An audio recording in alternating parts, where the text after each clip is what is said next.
Hi folks, welcome back to the channel Index Adventures. We're off on our next adventure. And we're off to France, Belgium and Holland. So why don't you come along with us? It's going to be great. We're on our way. See you later.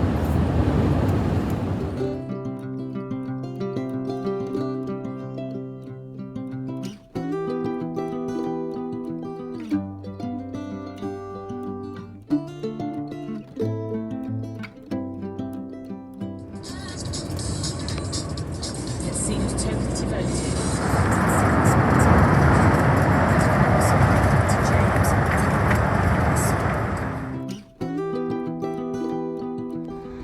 Well, that's us now arrived in Pompey. There's Bertie behind our trusty old V-line. And we're going to go now and have a wander down to the D-Day Museum in Portsmouth just to kill a bit of time, because we're going to meet our son later on today and go for a meal. There's the boss. Hi folks. So we'll go and see what the D-Day Museum's all about. Seeing we're going to Normandy, we might as well have a look at the museum here in Southsea before we go over tomorrow morning on the ferry. Ta-ta for now. Catch you later.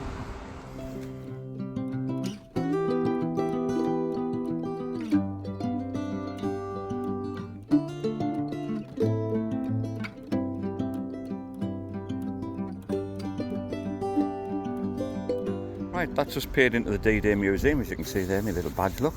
So we're going to go and have a look at the landing craft first, but before we're going to have a look at the landing craft, I'm going to have a look at this remembrance wall of different people who have been remembered, and they've got a little brick. Let me quickly show you, I'm losing myself here, quickly show you the remembrance wall as we walk down and have a look at the landing craft. I'll just turn you around now, 2 seconds. Here we go, and here's some guys who obviously were at D-Day or in the Second World War at least, and they're remembered now on this wonderful remembrance wall at the D-Day Museum. Here's a classic one here. Oh, this is nice. Derek Tyso from 8th Durham Light Infantry. Oh, and next to him there is Robert Pescott of the Durham Light Infantry. I have a fondness for the Durham Light Infantry coming from County Durham, so any light infantry really, whether it be the Somerset Light Infantry, the Durham Light Infantry, King's Own Yorkshires, the King's Shropshire Light Infantry, and the Duke of Cornwall's. And there's obviously Mrs S having a read of some of the names as we go. Who have we got there, Mrs? Oh, and let's have a look at this here. That's sad. Oh, it is, isn't it? I wonder if that's him there, Fred Temple, Roy Marine. Yeah, and there you go. Miss you, Dad. Oh, bless him. And he's got a rack full of medals there, so he's obviously done well for himself. Well done, mate.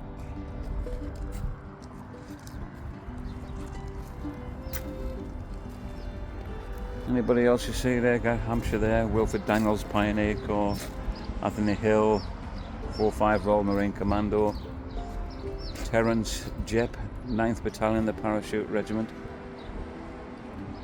Lovely. Robert Pickard, 13th, 18th Hussars. Go further down than we've got here. Obviously some of the badges, cap badges and formation badges. Royal Artillery there. HM submarines. HMS Glasgow and so on. Let's go further down, more on the remembrance wall here.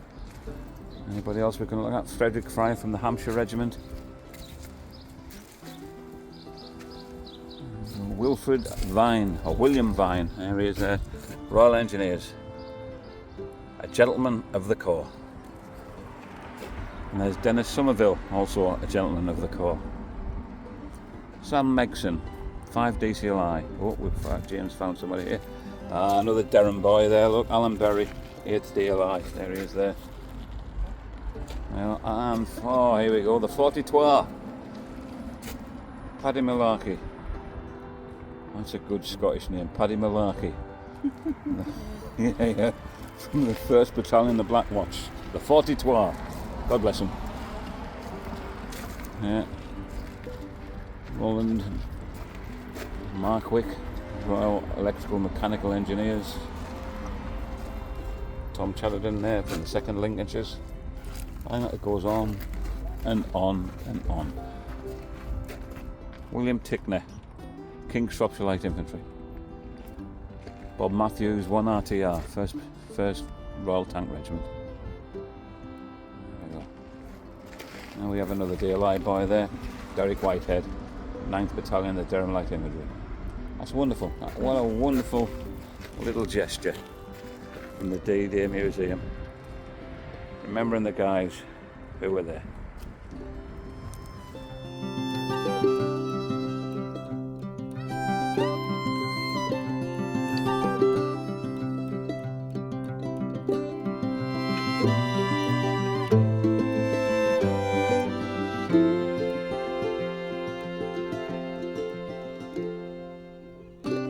This tank, this Sherman tank on the landing craft here at the D-Day Museum has a little story, and I think it's great.